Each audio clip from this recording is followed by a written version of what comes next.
Anything you need, Commander? Just trying to get a sense of where the crew's at. Thoughts? Well, they know about the stonewalling you've had from the Council. And what do they think? They're on your side. They're pissed about the resistance we're getting, especially from our side. I'll have a better handle on all of it when my head stops hurting.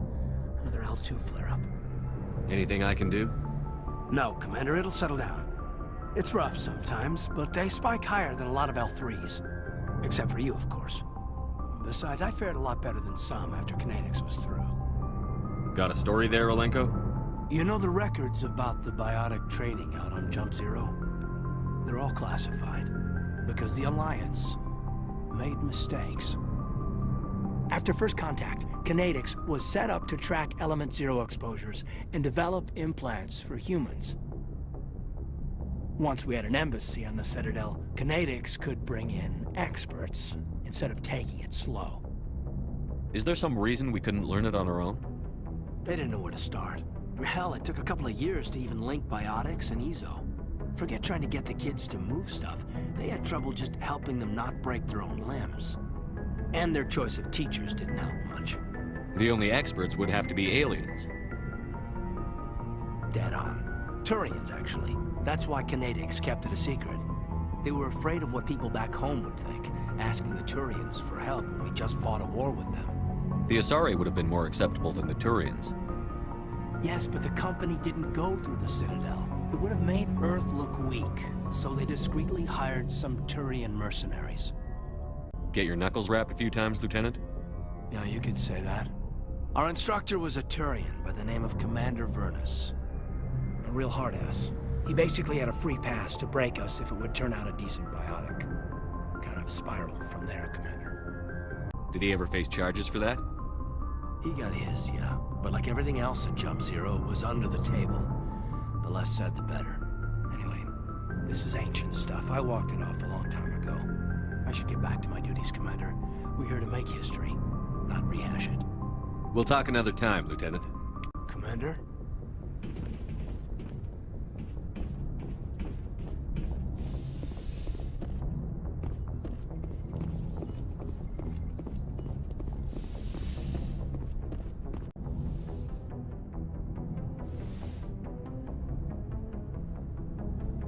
I get the feeling you want to ask me something, Commander.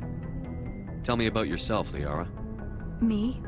I am afraid I am not very interesting, Commander. I spend most of my time on remote digs, unearthing mundane items buried in long-forgotten Prothean ruins. You must enjoy something about it. I love my work. Seeking out history's lost secrets has a special appeal for me. You were actually touched by working Prothean technology. That is why I find you so fascinating, Commander. Sounds like you want to dissect me in a lab somewhere. What? No, I did not mean to insinuate. I never meant to offend you, Shepard. I only meant that you would be an interesting specimen for an in-depth study. No, that's even worse. Calm down, Liara. I was only joking. Joking? Oh, by the goddess, how could I be so dense? You must think I am a complete and utter fool. Now you know why I prefer to spend my time in the field with data disks and computers. I always seem to say something embarrassing around other people. Please, just pretend this conversation never happened. I should go. Goodbye, Shepard. Yes, Commander? Is there something you need? How did you end up serving on an Alliance ship? I enlisted right out of med school. Earth always seemed boring to me. Too safe, too secure. I figured the colonies were teeming with exotic adventure. I wanted to travel the stars, tending the wounds of tough soldiers with piercing eyes and sensitive souls. Turns out military life isn't quite as romantic as I'd imagined. But humanity needs the Alliance if we want to keep expanding through the Traverse, and the Alliance always needs good doctors. So I stayed on to do my part. Ever think you made the wrong choice? Sometimes I think about opening a private practice back on Earth, or maybe taking a position at one of the new med centers out in the colonies. But there's something special about working on soldiers. If I left the Alliance now, I'd feel like I was abandoning them. How well do you know the Lieutenant? I'd never worked with him before this mission, but he has an impressive service record, over a dozen special commendations. Tends to keep to himself, though. Maybe because of the headaches. It's not easy being an L2. What does that have to do with it?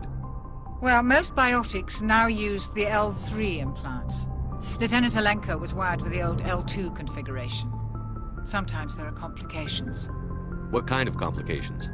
Severe mental disabilities, insanity, crippling physical pain. There's a long list of horrific side effects. Caden's lucky. He just gets migraines. I should go.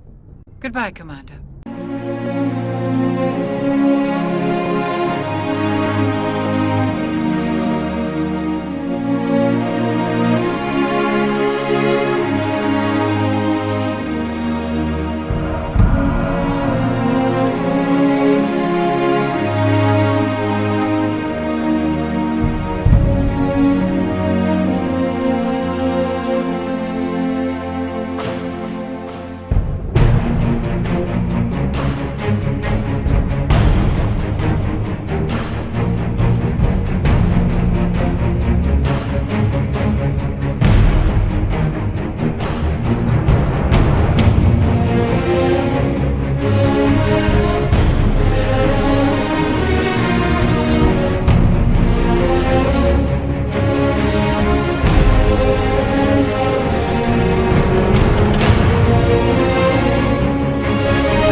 So, we've got Saren on the run. It won't be long now.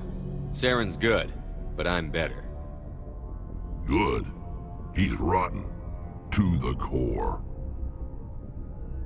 I could tell as soon as I met him. Why didn't you tell me this sooner? I would've if I thought it was important. I'll decide what's important. Now tell me how you know Saren. This was a while ago. A bunch of mercs were bragging about a job out near the edges of the Terminus systems. They said it paid well and the boss was never around to ride them. They said he was looking for more men, too. So I checked it out. I didn't know Saren was openly recruiting mercs.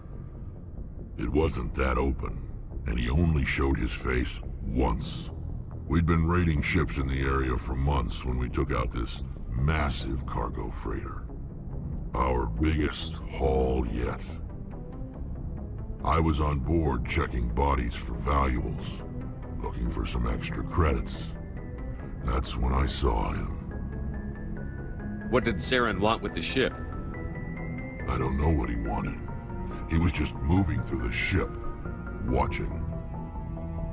A couple of the mercs called him by name, but he never spoke to them. Never spoke to anyone. I had a really bad feeling about him, so I got the hell out. Didn't even wait to get paid. What kind of cargo was the freighter carrying? What was Saren after? I don't know.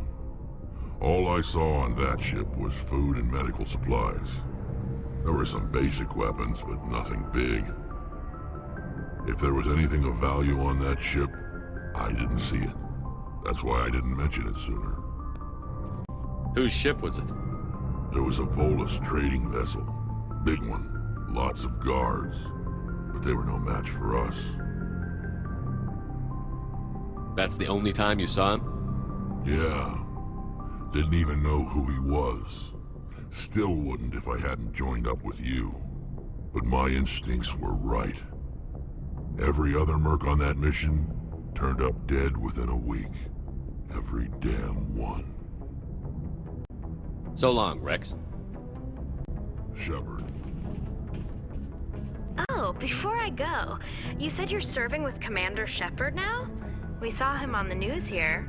He's cute. up later, sis.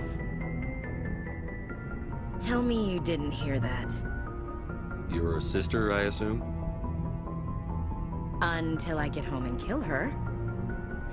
That's Sarah, the youngest. Surprised to see you here, sir. Thought you'd be chatting up, what's her name? Tassoni? Liara.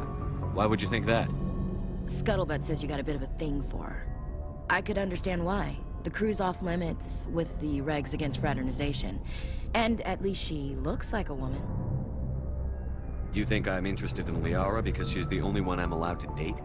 So you are interested in her. Of course, it could be politics. Alien diplomat's daughter, us under orders to make nice with the bug-eyed monsters. What's up? You didn't come by to eavesdrop on family mail. Your family seems to be important to you. Yeah, we've always been close. Me and my sisters especially. With Dad on duty so much, I had to help Mom raise them. Did your father serve with the fleet? Yeah, took any crap posting he could get that offered space time. You know what? He worked his ass off trying to get recognized, but he never made it above serviceman 3rd class. He was real proud when I made Chief. First thing he did was salute. I was an only child, but I get the idea. At least one of my parents was always on duty. Yeah, military families, eh?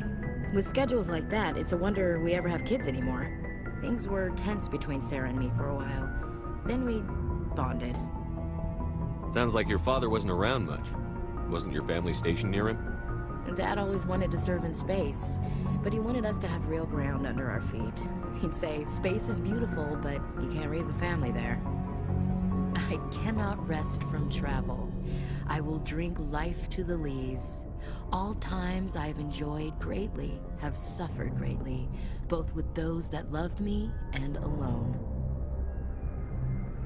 For always roaming with a hungry heart, much have I seen and known, cities of men and manners, climates, councils, governments. I never thought I'd hear you reciting poetry. Just because I can drill you between the eyes at 100 meters doesn't mean I can't like sensitive stuff. Just don't spread it around. Ulysses was my dad's favorite poem. Every time he shipped out, he recorded me reading it. He had a dozen versions when he retired. Does he still like it? I sure hope so. I read it to his grave every time I go home. Dad passed on a few years back. He's probably still watching, though. So behave. You mean from wherever we go after death? Dead on, Skipper. He's with God now. That's not a problem with you, is it? That I believe in God? Everyone has the right to believe what they want. Says so on the Alliance Charter. Only with fancier words. I'm glad you're open-minded about it. I've met a few people who were really weirded out by my faith. Because I work in space, I can't believe in a higher power? Jeez. Hello, have you people looked out the window? How can you look at this galaxy and not believe in something? I should get back to my duties. Didn't mean to take up so much of your time. We'll talk later, Williams. Looking forward to it, Skipper. Commander, how are you? Why did you want to be a CSEC officer in the first place? That's a good question. There were several reasons, I guess. Like what? Probably the same as most officers. I wanted to fight injustice, wanted to help people. I guess my father had something to do with it too. He was CSEC, one of the best. I grew up hearing about his accomplishments or seeing his picture on the vids after a big arrest. He's taking my resignation pretty hard. He's not impressed that you're going after Saren? My father's a CSEC man to the bone. Do things right or don't do them at all, he says. He thinks I'm being too rash, too impatient. He's worried I'll become just like Saren. He actually talked me out of becoming a Spectre when I was younger, for the same reasons. You were asked to be a Spectre? Well, I was targeted as a possible Spectre candidate, me and about 1,000 other Turian military recruits. I could have received special training, but my father didn't like it. He despises the Spectres. He hates the idea of someone having unlimited power with no accountability. He wouldn't like you, Commander. No offense. Not all Spectres are like Saren, you know. Of course not. But Saren's not going to play by our rules, CSEC's rules. If you want to nail Saren, you need to send someone who isn't restricted by policies and procedures. Just because you can break the rules doesn't mean you should. I don't need to stoop to Saren's level to stop him. And neither do you, Garrus. I see what you mean, but I'll think about it. Thanks, Commander.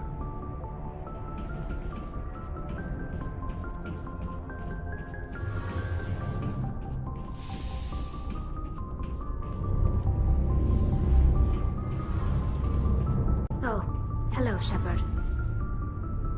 Are you okay? I don't know. Your ship is amazing, and your crew's been really great to me. Especially your chief engineer. But I just sort of feel out of place. The Normandy runs so smooth it feels like we're not even moving. And the engines are so quiet. How do you sleep at night? The silence wakes you up? Back on the flotilla, the last thing you want to hear is silence. It means an engine's died or an air filter shut down. I guess you don't have to worry about that here. But old habits die hard. But it's more than just the silence. This ship feels so empty. It's like half the crew is missing. Back home, I couldn't wait to go on my pilgrimage. I couldn't wait to get away from the crowds. Now that I'm out here, I kind of miss them. Sounds like the pilgrimage isn't just about finding resources for the fleet. Maybe it's about teaching you to appreciate your people and culture. You're probably right. We Quarians spend our whole lives traveling. But really, we never leave home. The pilgrimage has given me a whole new perspective on our culture. You know, there's always a few who go on their pilgrimages and never return. I always assumed something bad happened to them. But maybe they just wanted a different life.